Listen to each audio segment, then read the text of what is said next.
Amém. Tudo novo. Nós chegamos ao fim desta primeira série de exposições da Carta de Efésios, a rainha das epístolas, a coroa e o clímax da teologia de Paulo, a composição mais divina da raça humana, a destilada essência da religião cristã. Vimos que realmente nenhuma dessas expressões que eu havia falado na introdução da carta foi incorreta. Que carta! Que carta, meus irmãos! O ponto central da carta é o que Deus fez por meio da obra histórica de Jesus Cristo e o que Ele continua fazendo através do seu Espírito Santo hoje, a fim de edificar a sua nova sociedade no meio da velha. Conta como Jesus Cristo verteu seu sangue numa morte sacrificial pelo pecado. Depois ressuscitou dentre os mortos pelo poder de Deus, sendo exaltado acima de qualquer concorrente ao lugar supremo, tanto do universo quanto da igreja. Mais do que isso, nós que estamos em Cristo, organicamente unidos com Ele pela fé, compartilhamos pessoalmente desses grandes eventos. Fomos ressuscitados da morte espiritual,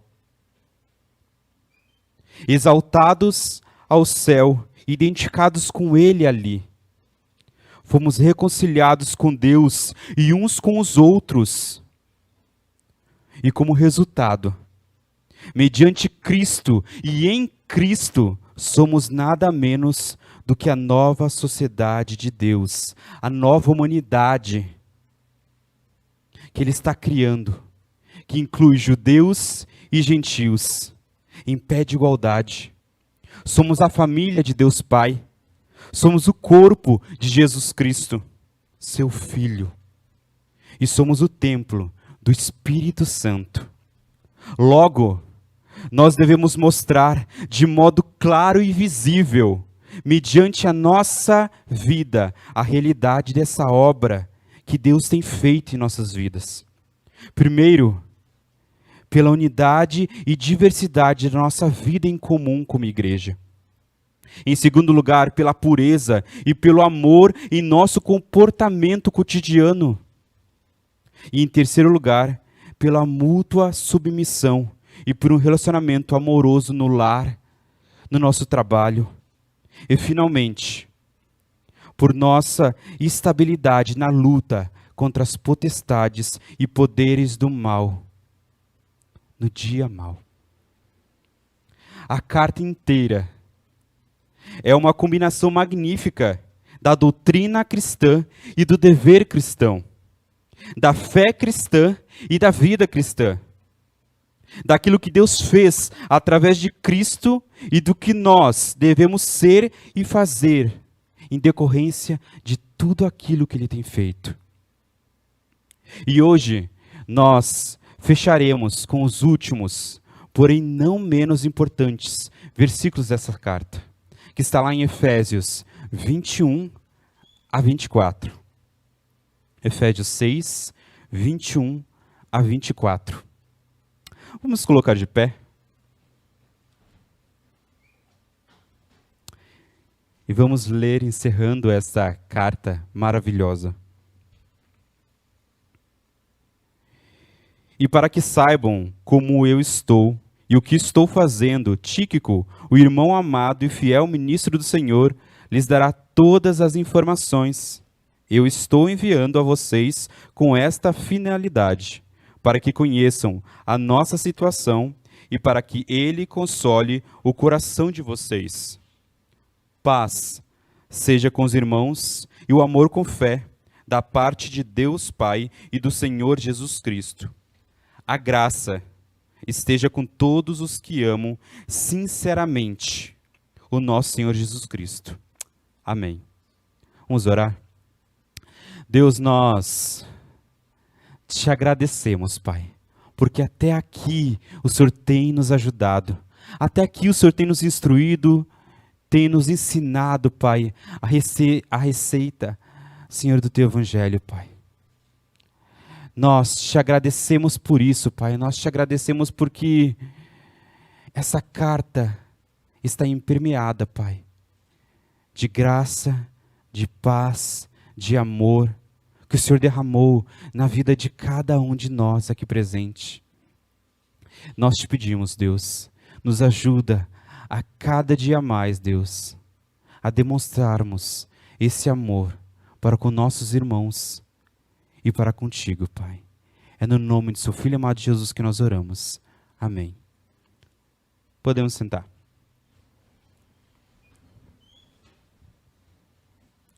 Depois que Paulo ele solicitou que os irmãos intercedessem por eles, no final dos versículos que nós vimos semana passada, ele agora pede que ao abrir da sua boca seja dada a palavra para com ousadia tornar conhecido o mistério do Evangelho, foi o que nós lemos semana passada.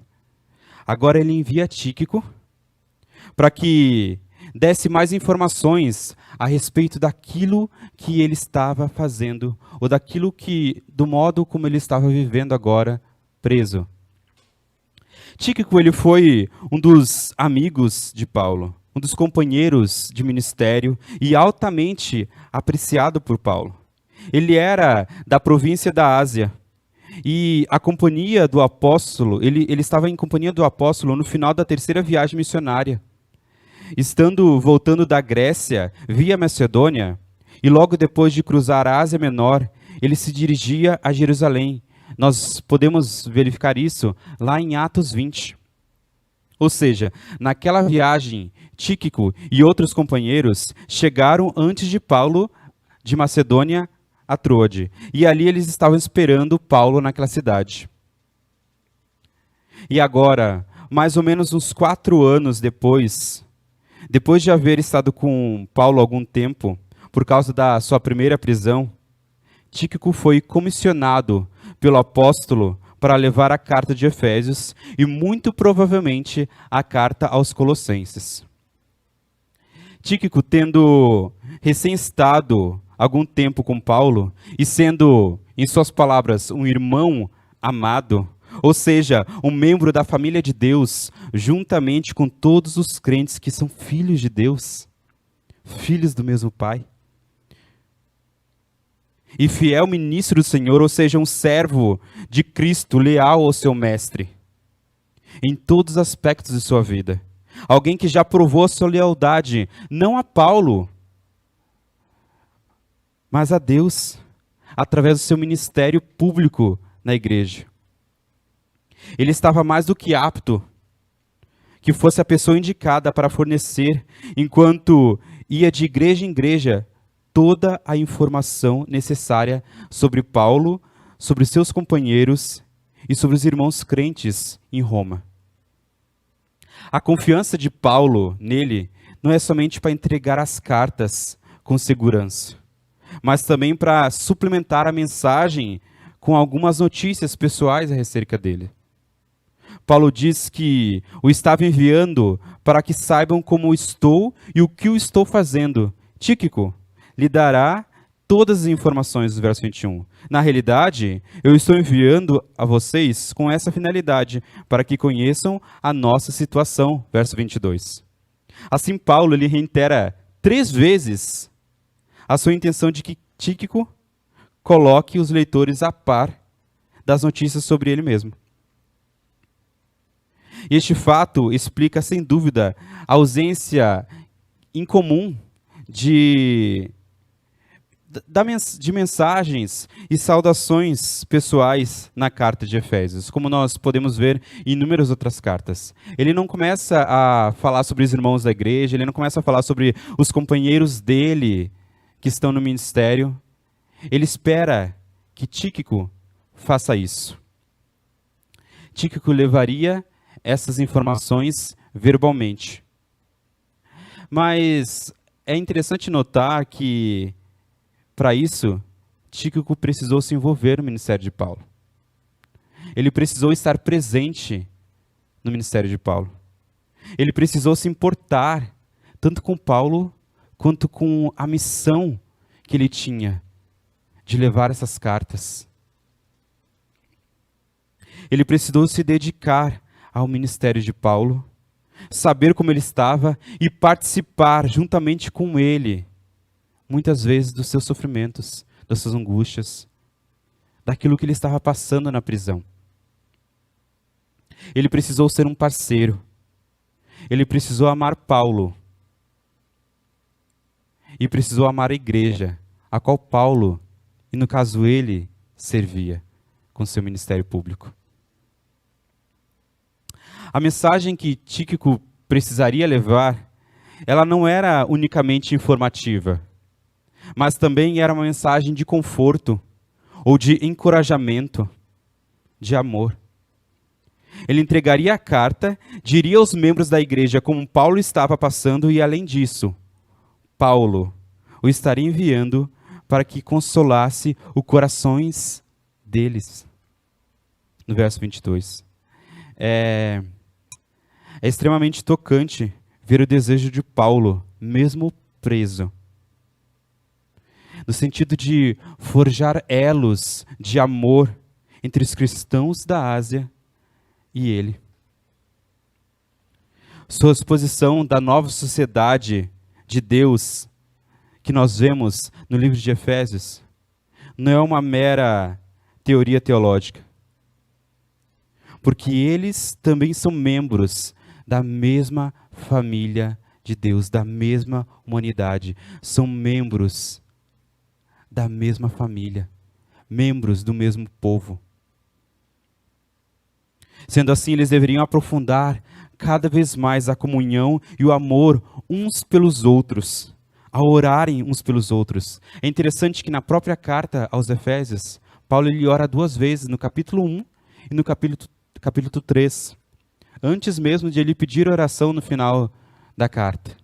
Ele havia orado pelos Efésios.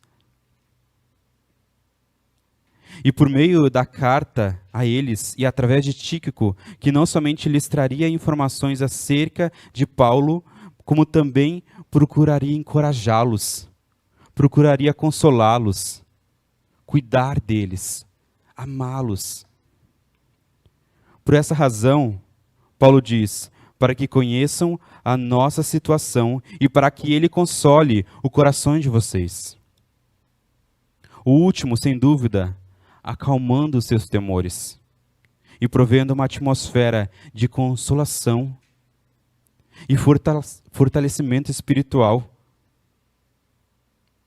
com base nas promessas de Deus, da própria carta de Efésios. Em Efésios 3:13, Paulo fala: portanto, eu peço que não desanimem por causa das minhas tribulações em favor de vocês, pois isso é motivo de honra para vocês. E uma passagem muito interessante em Filipenses 1:12 e 13, Paulo fala: quero ainda, irmãos, que saibam que as coisas que me aconteceram têm até contribuído para o progresso do Evangelho, de maneira que toda a guarda pretoriana e todos os demais sabem que eu estou preso por causa de Cristo. Os efésios, eles poderiam estar escutando muitos burburinhos a respeito daquilo que, como Paulo estava, da maneira com que Paulo estava. E Paulo, através de Tíquico, estava enviando para que consolasse os corações, informasse acerca daquilo que realmente estava acontecendo. Paulo, ele não estava triste. Ele estava, mesmo preso, tendo a possibilidade de pregar o Evangelho. Mesmo preso, nós vemos o cuidado de Paulo por Cristo, por seu Evangelho e pela sua igreja. Mas para que Tíquico conseguisse encorajá-los ou consolá-los, ele precisaria antes amá-los e conhecer as boas novas de esperança de Cristo Jesus, a qual ele agora era portador através da carta aos Efésios. Nosso tema hoje é por uma igreja que ama. Que assim como Paulo, assim como Tíquico, nós possamos, mesmo em meio aos nossos problemas, às nossas dificuldades, que nós possamos amar o nosso irmão, assim como Paulo, em meio à prisão, fez.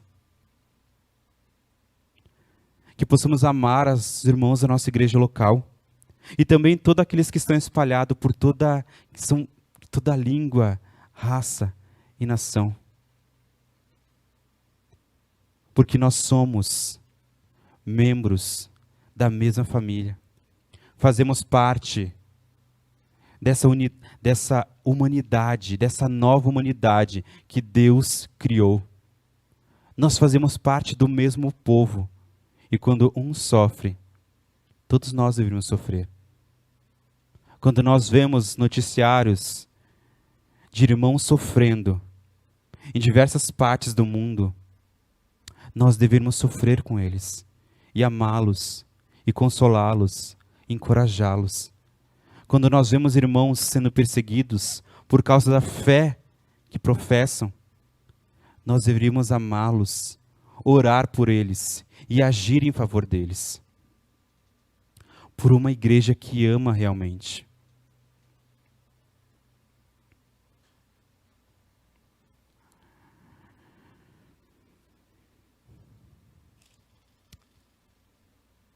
Paulo continua. Paz seja com os irmãos e o amor com fé, da parte de Deus Pai e do Senhor Jesus Cristo. Paulo, ele termina a sua epístola como ele começou.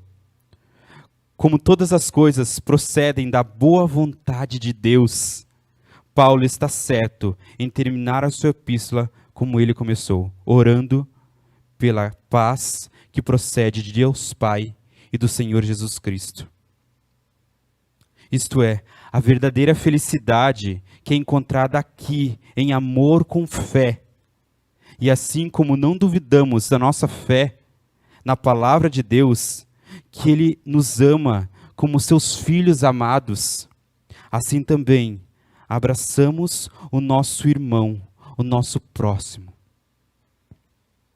Paulo lhe pinta aqui um belo quadro de uma comunhão da igreja e do lar cristão, e do local de trabalho também, permeados com amor e paz.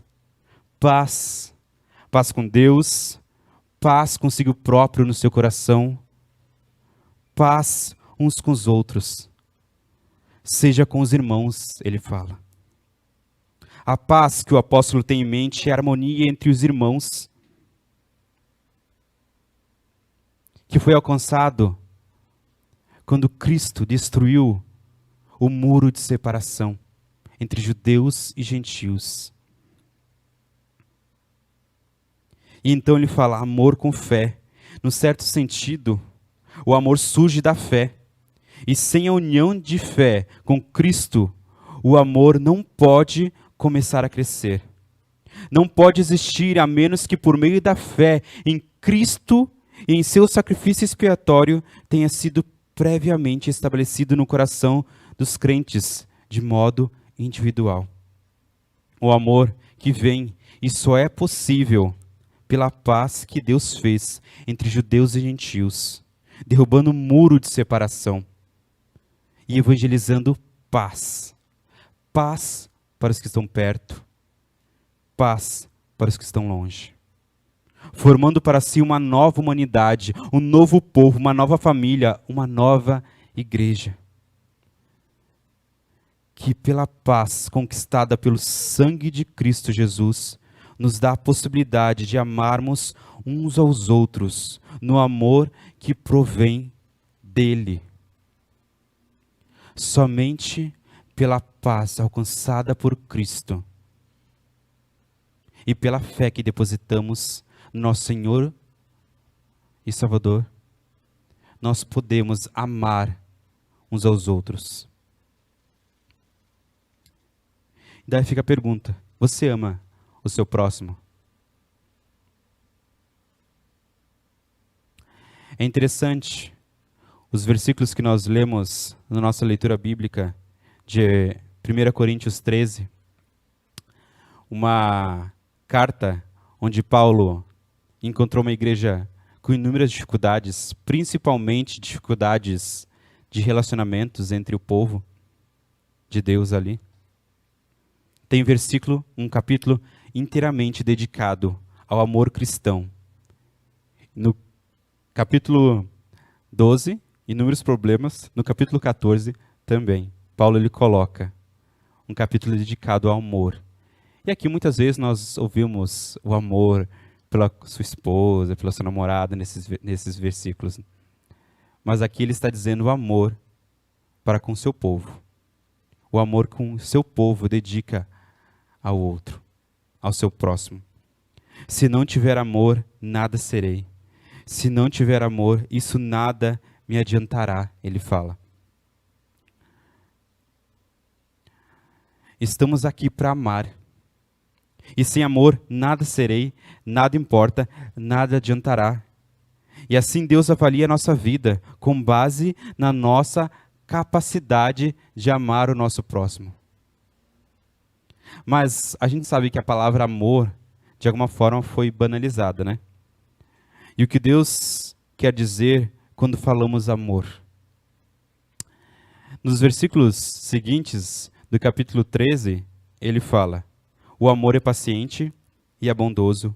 O amor não arde em ciúmes, não se envaidece, não é orgulhoso, não se conduz de forma inconveniente, não busca os seus próprios interesses, não se irrita, não se ressente do mal. O amor não se alegra com a injustiça, mas se alegra com a verdade. O amor tudo sofre, tudo crê, tudo espera e tudo suporta.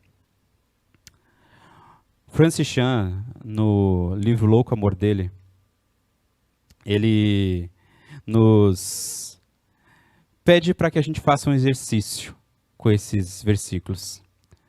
Ele pede que no lugar de amor, você coloque o seu nome.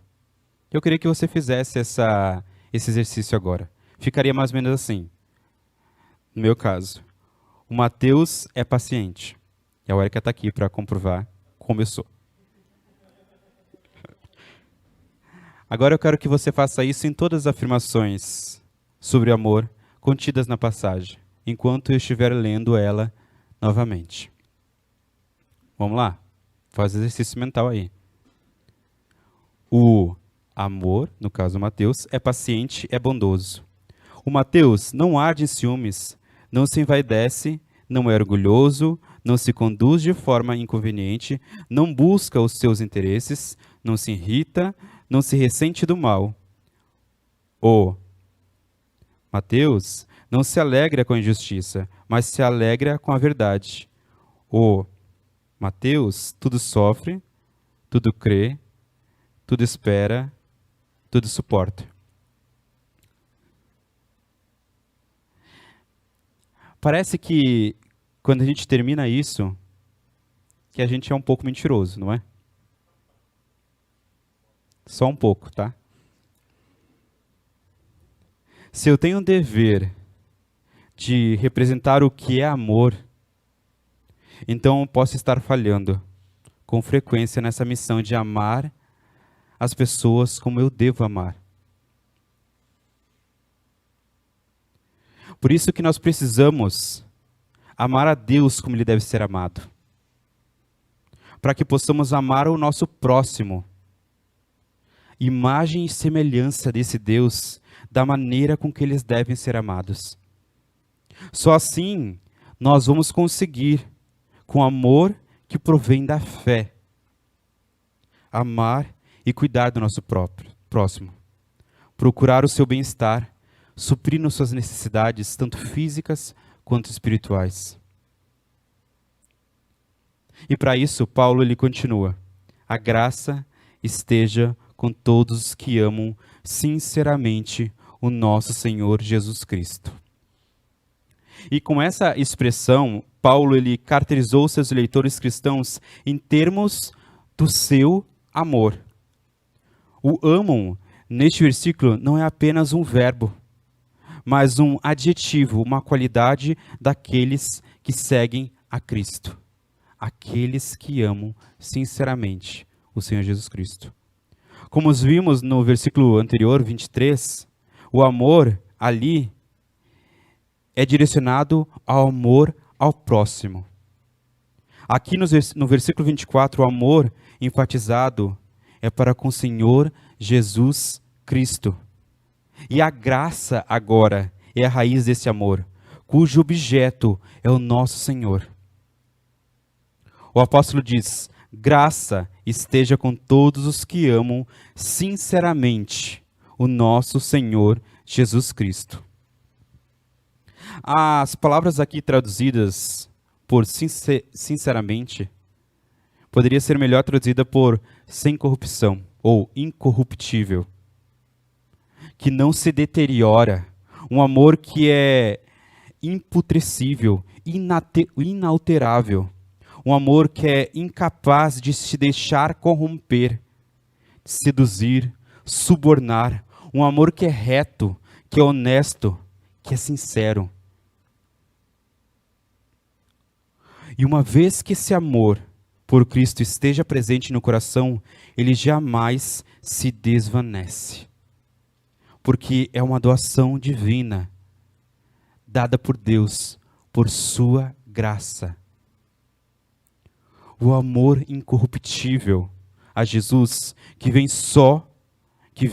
e só é possível pela graça de Deus, que nos alcançou quando ainda éramos merecedores da sua ira, quando estávamos mortos em nossos delitos e pecados, que pela graça trouxe paz entre Deus e o homem.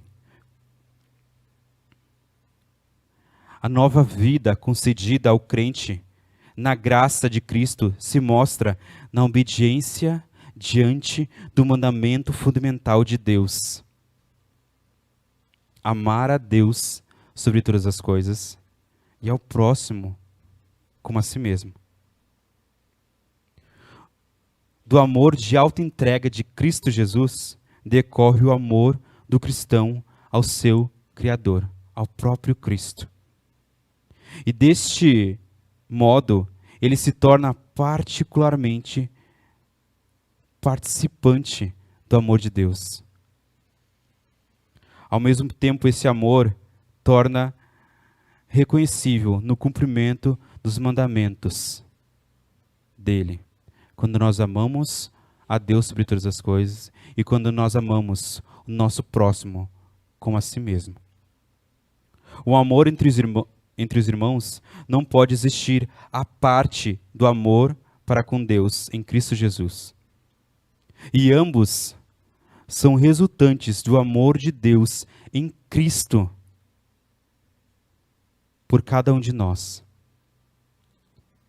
Em outras palavras, nós só conseguimos amar a Deus e nós só conseguimos amar ao nosso próximo porque Ele nos amou primeiro e demonstrou o seu próprio amor para conosco, pelo fato de ter Cristo morrido por nós, sendo nós ainda pecadores.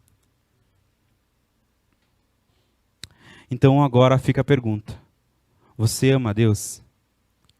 Você ama Jesus com amor sincero?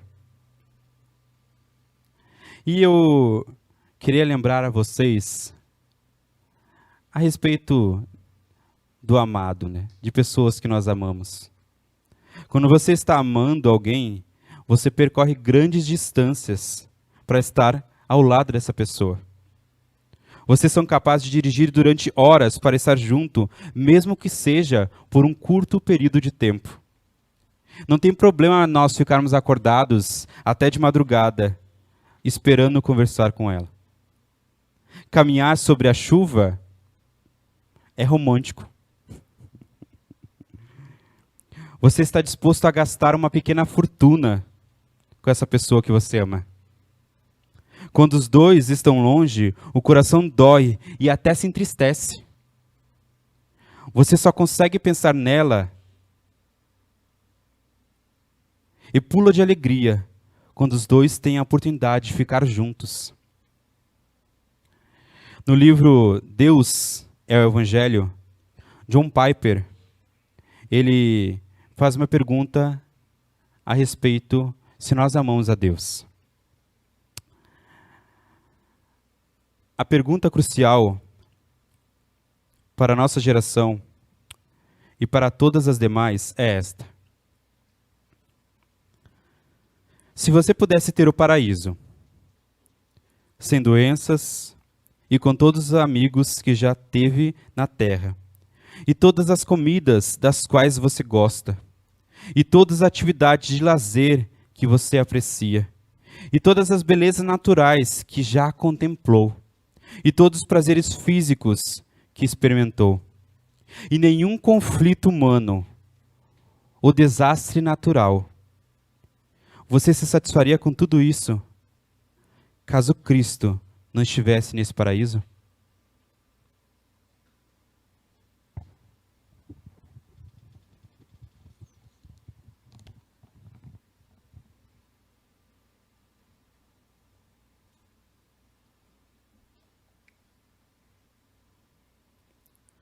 Você ama Deus?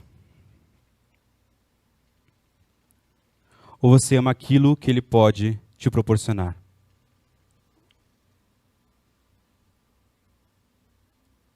Sabe aquele amor por interesse?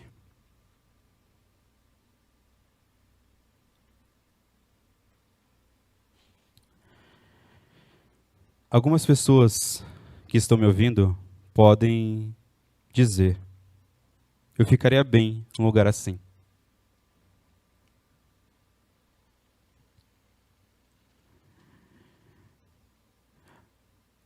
Mas se você ama realmente, sinceramente, a Jesus Cristo, você sabe que jamais se satisfaria com um paraíso sem Ele.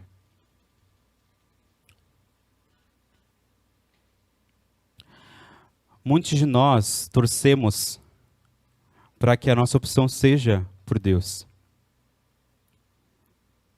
No entanto, a nossa maneira com que nós gastamos o nosso tempo,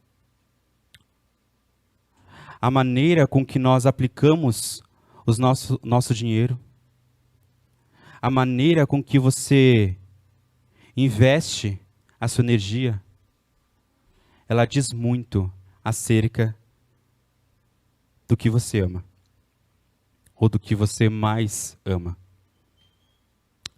Olhe a sua agenda, olhe a sua rotina e tente identificar ali o seu amor por Jesus Cristo.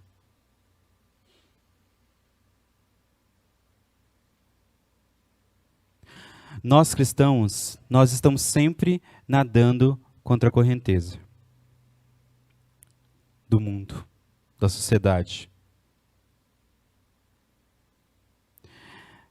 Não é que, de alguma forma, nós escolhemos amar mais o mundo do que a Deus. Mas, às vezes, sem perceber, somos levados pouco a pouco pela correnteza. E nos pegamos amando mais as coisas do mundo do que Deus.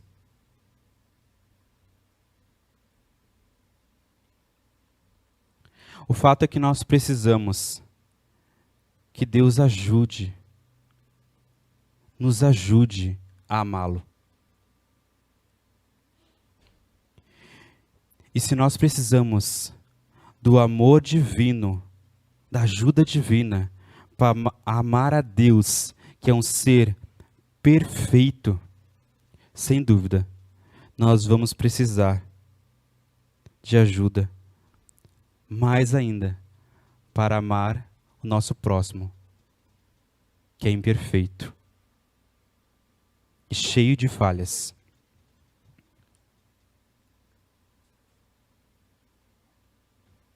Nós precisamos que algo aconteça de uma maneira espiritual, sobrenatural, no nosso coração,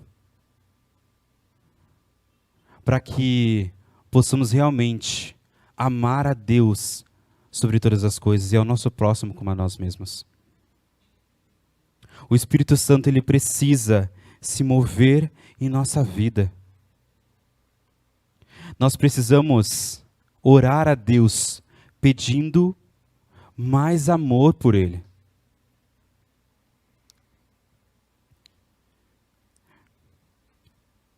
Você pode ver a sua vida fingindo que ama a Deus e que tem prazer nele. Mas Ele sabe. Nós não podemos esconder nada do nosso Deus. Mesmo que a palavra não saia da nossa boca, Deus já conhece. Ele sabe o que passa no nosso coração, na nossa mente. Ele conhece a sua rotina. Ele sabe do seu dia a dia. Ele sabe dos seus pensamentos. Ele conhece os seus desejos. Nós não podemos esconder nada de Deus. Não adianta nós fingirmos um amor a Deus. Podemos enganar as pessoas que estão à nossa volta, mas a Deus nós não conseguimos enganar. Em vez disso, diga ao Senhor como você se sente. Diga a Deus que Ele não é a coisa mais importante de sua vida e que você sente muito por isso. Que você lamenta que isso seja uma realidade na sua vida. Fale que você tem sido uma pessoa que tem sistematicamente escolhido as coisas do mundo em detrimento dele. Declare que você quer ser transformado por Deus, que você anseia por ter prazer genuíno no Senhor. Conte com o desejo a sentir a verdadeira satisfação e alegria em seu relacionamento com Ele. Diga ao Senhor que você quer amá-lo mais do que qualquer outra coisa nesse mundo ou no vindouro. Ore a Deus. Não deixa passar de hoje. Vá para o seu quarto. Ou aqui. Feche seus olhos e fale com Ele.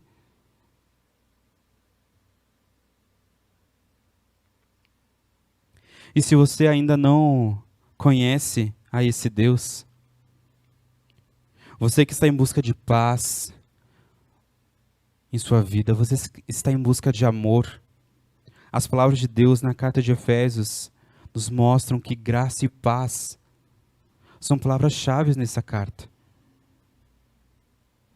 No capítulo 6, versículo 15, ele fala que as boas novas são chamadas do Evangelho da paz. Jesus, Ele próprio fez paz quando Ele morreu na cruz, trazendo paz entre os judeus e os gentios. A graça indica como e por que Deus tomou a iniciativa de reconciliar o povo dele. A graça é a sua misericórdia livre e não merecida. E pela graça que nós somos salvos, porque pela graça vocês são salvos mediante a fé. E isso não vem de vocês, é dom de Deus, não de obras para que ninguém se glorie. Paz pela graça de Deus. É um resumo das boas novas, das boas notícias que essa carta carrega. Graça e paz. Paz pela graça. E logo no começo desta carta, Paulo, ele utiliza desse mesmo ensino que vemos aqui na saudação final, que tanto a paz quanto a graça de Deus procedem tanto do Pai quanto de Jesus Cristo. É nele, somente nele, que você vai encontrar a paz, que você vai encontrar a graça, favor imerecido, que você vai encontrar o amor que excede todo o nosso entendimento, que a própria carta aos Efésios fala.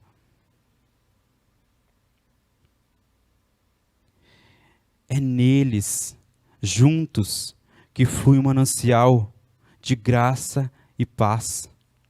Somente com Deus nós podemos ter paz paz com Deus, paz com nós mesmos, paz com o nosso próximo. E a paz é concedida a todos aqueles que, estando mortos em seus delitos e pecados, foram alcançados, foram vivificados por Deus, em Cristo Jesus, pela graça, e somente pela graça. Ore a Deus, clame por Ele, para que essa graça, para que você desfrute dessa graça, dessa paz e desse amor que excede todo o nosso entendimento. Para concluir, o apóstolo ele começa a carta desejando aos seus leitores graça e paz da parte de Deus, Pai e do Senhor Jesus Cristo. Agora ele termina com uma referência semelhante, graça e paz. Nenhuma dupla de palavras poderia resumir de modo mais sucinto a mensagem dessa carta aos Efésios. A paz, portanto, no sentido de reconciliação com Deus e uns com os outros, é a grande realização de Cristo Jesus, e a graça, e a razão por que assim fez, e a maneira com que Ele fez. Além disso, as duas estão indispensáveis a todos os membros da nova sociedade de Deus. Daí Paulo desejou paz aos irmãos, que deveriam se considerar uns aos outros como irmãos e irmãs, membros da mesma família de Deus, e a graça para todos os que amam a Jesus Cristo, sem discriminação, seja qual fosse a raça, disposição, idade ou sexo. A graça e a paz estava por eles. É um desejo, é uma oração, no sentido de os membros da nova sociedade de Deus viverem em harmonia com os irmãos e irmãs da família de Deus, em paz, em harmonia com Ele e uns com os outros, juntamente com o reconhecimento de que somente mediante a graça de Deus é que este sonho pode se realizar na vida da igreja aos Efésios e na vida da Igreja Batista no Centro. Somente pela graça de Deus. Paz pela graça. Gostaria de terminar essa mensagem e, consequentemente, essa série de mensagens da carta aos Efésios, ao fazer minha as palavras do apóstolo Paulo.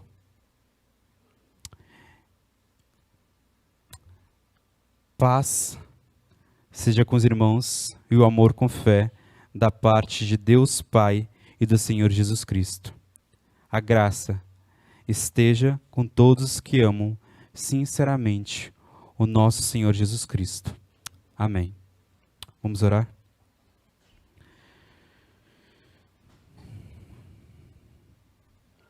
Deus, nós te agradecemos, Pai, por essa tão rica mensagem que o Senhor nos entregou através da carta, Pai, aos Efésios. Obrigado pela vida de Tíquico, que foi um primeiro mensageiro dessa carta. Obrigado, Senhor, pelo ministério que ele teve, porque sem ele, hoje nós não estaríamos com essa carta, Pai. Obrigado porque ele amou a sua igreja acima dos seus próprios prazeres. Nós te agradecemos, Pai, pela paz que o Senhor nos proporcionou quando o Senhor destruiu o muro de separação entre nós. E hoje nós somos uma nova humanidade criada para glorificar o Teu nome. Uma nova família que ama uns aos outros. Um povo que se importa uns com os outros. Nós somos a Tua igreja. Graça, Senhor. Obrigado, Senhor, pela sua graça em nossas vidas, porque sem ela ainda estaríamos mortos em nossos delitos e pecados, Pai, como éramos antigamente. Obrigado porque essa graça nos alcançou e hoje nós podemos, Pai, juntamente com nossos irmãos, glorificar a Ti e amar a Ti de uma maneira sincera, Pai. Nos ajuda, Senhor. Amar a Ti e amar o nosso próximo, Pai, de uma maneira incorruptível, Senhor. Nós Te pedimos, Senhor, nos ajuda, Pai, a cada dia a amar o Senhor sobre todas as coisas e o nosso próximo como a Ti mesmo.